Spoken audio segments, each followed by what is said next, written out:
पहला वीडियो। कैमरे की स्क्रीन को थोड़ा आप साफ कर लो, रुमाल से, कपड़े से। किसी रुमाल या कपड़े से कैमरे को साफ कर लो। दूसरा वीडियो। उसको बोलो वॉकी टॉकी अगर पाइप के पास ला सकते हो तो।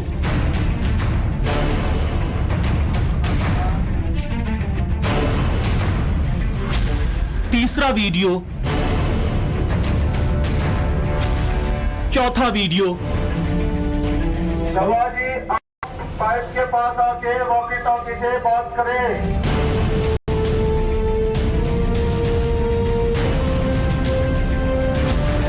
ऑपरेशन जिंदगी। और मजदूरों के रेस्क्यू पर टनल एक्सपर्ट का क्या बयान आया है, जरा वो भी देख लीजिए। International tunnelling and underground space association के अध्यक्ष अर्नोल्ड डिक्स ने क्या कहा है। उन्होंने कहा है सभी 41 मजदूरों को जल्द बाहर निकाल लिया जाएगा। मजदूरों को घर लाना हमारा मिशन, जल्द शुरू किया जाएगा वर्टिकल ड्रिलिंग का काम। लेकिन ये जो वर्टिकल ड्रिलिंग है, इसके संदर्भ में एक्सपर्ट्स ये कहते हैं कि ये बाकी तमाम ऑप्शंस के मुकाबले ज्यादा चैलेंजिंग है। इसमें ज्यादा सामने मुश्किलें भी दिखाई देती हैं। वैभव जी, क्या ये उन तमाम ऑप्शंस में दिखाई देने में, सुनाई देने में तो ये आसान लगता है, लेकिन क्या ये मुश्किल है? क्या आपके पास आ रहा हूं, लेकिन राकेश पांडे कह रहे हैं कि उनके पास कुछ अपडेट है, वो ले लूं जरा जल्दी से।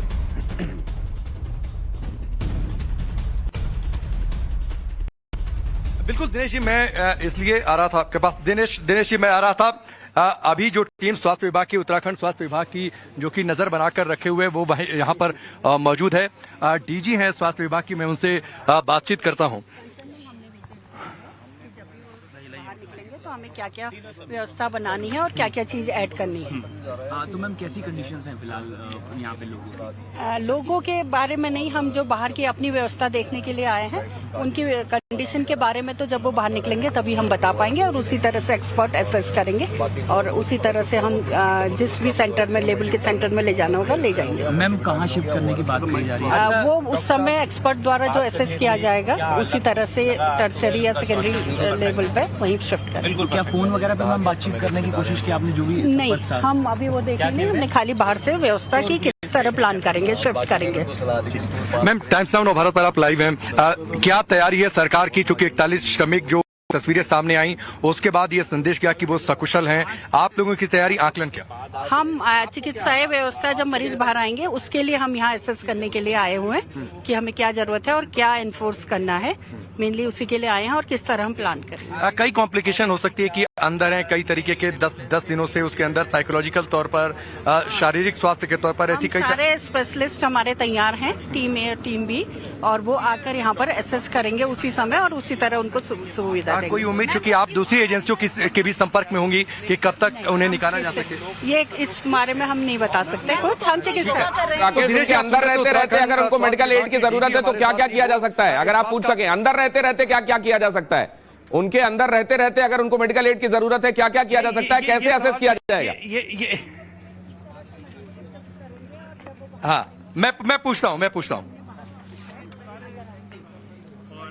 क्या आपने कुछ रूटीन के बारे में कुछ जानकारी उनसे शेयर या फिर उनसे बात करने की कोशिश? हमारी कोई बात नहीं हुई, हमने बस किस तरह से हम उनको शिफ्ट करेंगे उसकी और क्या व्यवस्था हमें चाहिए उसी की प्लानिंग के लिए हम।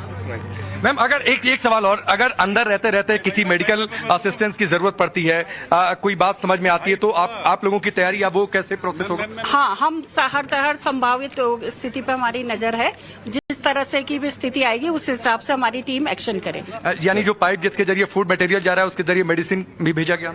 अगर भेजा जा सकता होगी तो भेजी जाएगी, जरूरत होगी तो भेजी जाएगी।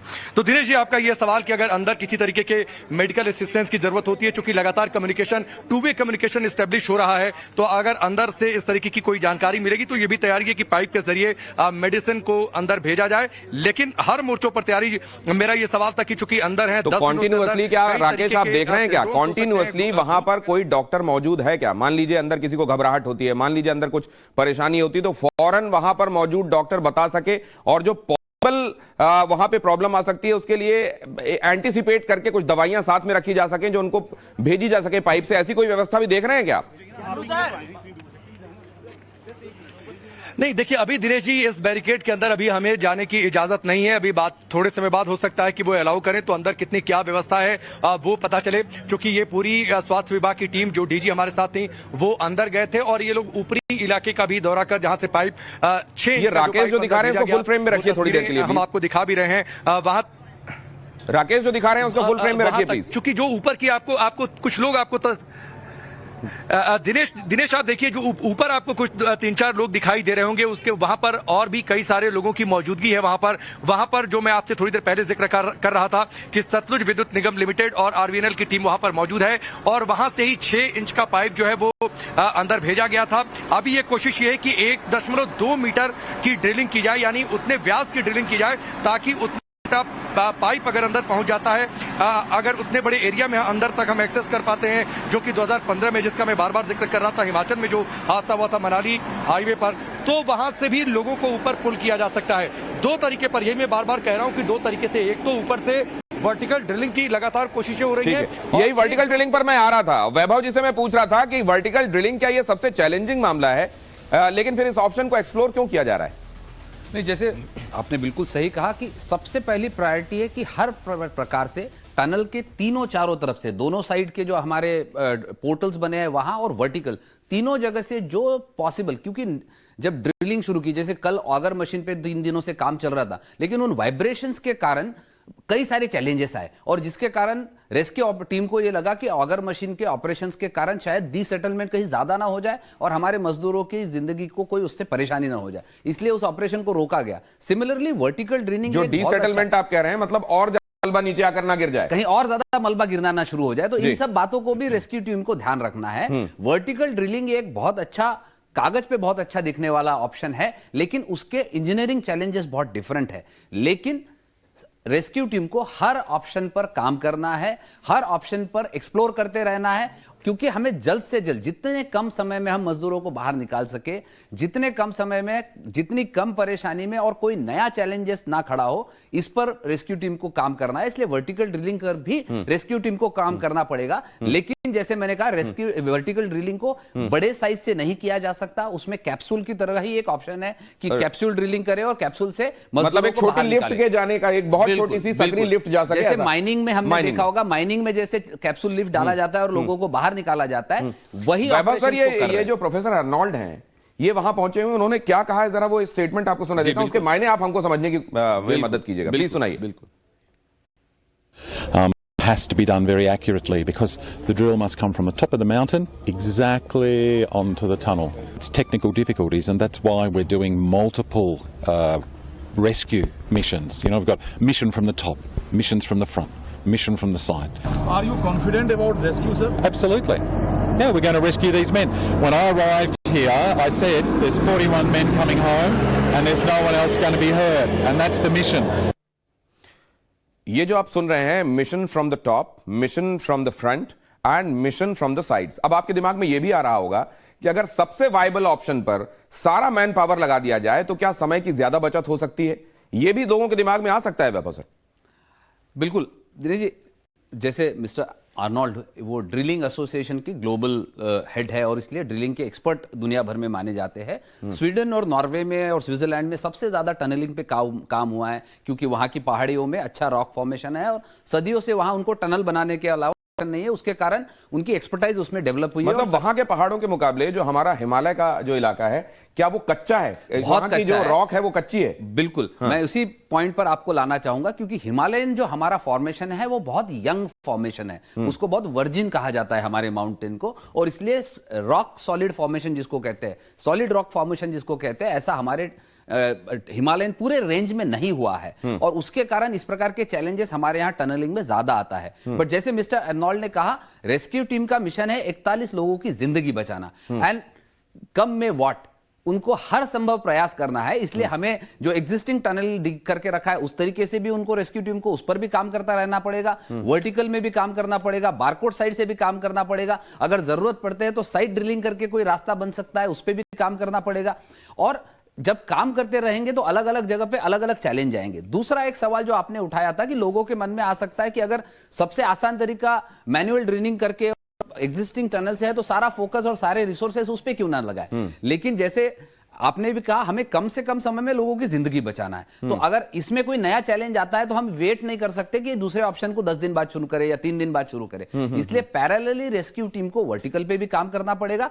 और इसलिए मैं रेस्क्यू टीम को बधाई भी देना चाहूंगा कि उन्होंने डिफरेंट एक्सपर्ट्स को बुलाया। उन्होंने कोल माइनिंग और हाइड्रो टनलिंग के एक्सपर्ट्स को बुलाकर वर्टिकल ड्रिलिंग पर उस टीम को काम पे लगाया है। उन्होंने पूरे ऑपरेशन को कोऑर्डिनेट करने के लिए somebody like Mr. Arnold, who is known figure on tunneling expertise in the world and particularly drilling, उनको बुलाया गया है। तो so that entire rescue operation को ये एक बहुत बड़ी बात आप वैभव जी कह रहे हैं, और ये भी सवाल लोगों के जहन में है कि क्या वो कोई कोशिश सरकार के स्तर पर, कोई कोशिश एक्सपर्ट्स के स्तर पर कहीं आप छूटती देखते हैं, या जो मुमकिन है आज दुनिया में वो सारे ऑप्शंस यहां पर लगा दिए गए हैं?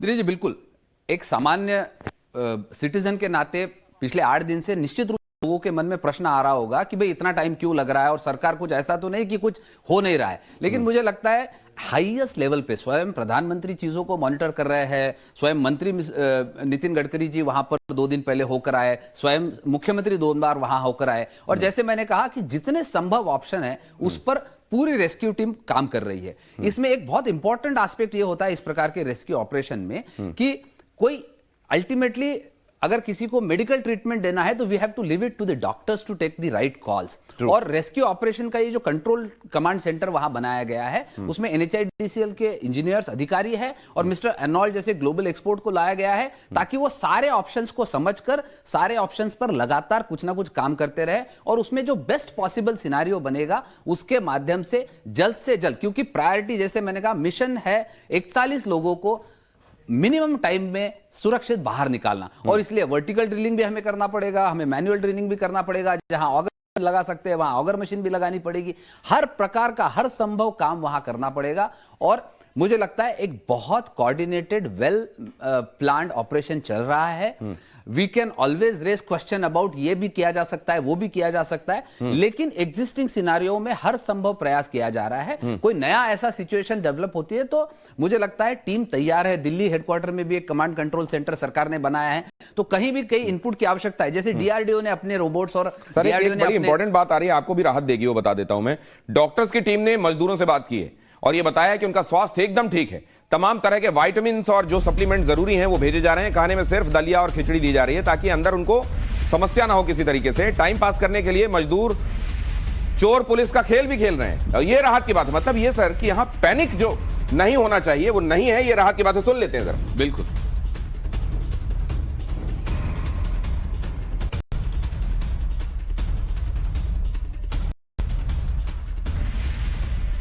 जो उन्होंने नया पाइप डाला है उसके थ्रू वो थोड़ा है तो उसकी जोन वहाँ पर जाना भी एक वह है। तो अभी उन्होंने जो मुझे बताया था अभी कोई बर्दाश्त में कोई समस्या नहीं है, खाली थोड़ा 1-2 कह रहे थे कि थोड़ा आंखों में जलन सी हो रही है और पेशाब में जलन हो रही है, उसके लिए हम दवाई भिजवा दी। और मल्टीविटामिन B कॉम्प्लेक्स हो गया, विटामिन C और ORS ये हम अभी दे के आए। अच्छा, दोपहर के खाना और सुबह के खाने और रात के खाने में क्या आप लोगों ने शुरू किया है? नहीं, हमने तो इनको खिचड़ी की सलाह दी है। नहीं, अभी इनको जो अभी तक जो जा रहा है ये संतरे के हैं, कुछ संतरे दिए हैं, केले की सलाह दी है, अंडे की दी है और क्या बोलते हैं ड्राई फ्रूट, काजू, किशमिश, बादाम जा रहा है, नमक जा रहा है, ORS हम दे रहे हैं। और बाकी जो उनको अगर कोई थोड़ा बहुत कोई दिक्कत हो रही है तो उस हिसाब से दवाई दे रहे हैं। मल्टीविटामिन कैल्शियम हो गया, मल्टीविटामिन हो गया, ORS सब दे रहे हैं। अच्छा डॉक्टर साहब, बात करने से क्या अलग कुछ लगा आपको कि उनका स्वास्थ्य बिल्कुल परफेक्ट है? बिल्कुल ठीक है। बिल्कुल। मैंने ये भी कहा कि आप समय कैसे बिता रहे हैं, तो वो बोल रहे कि हम चोर पुलिस खेल रहे हैं। क्या खेल रहे हैं? चोर पुलिस खेल के कर रहे हैं। बाकी मैंने उनको सलाह दी कि स्टूल पास करें तो उसको ढक दें। हाँ।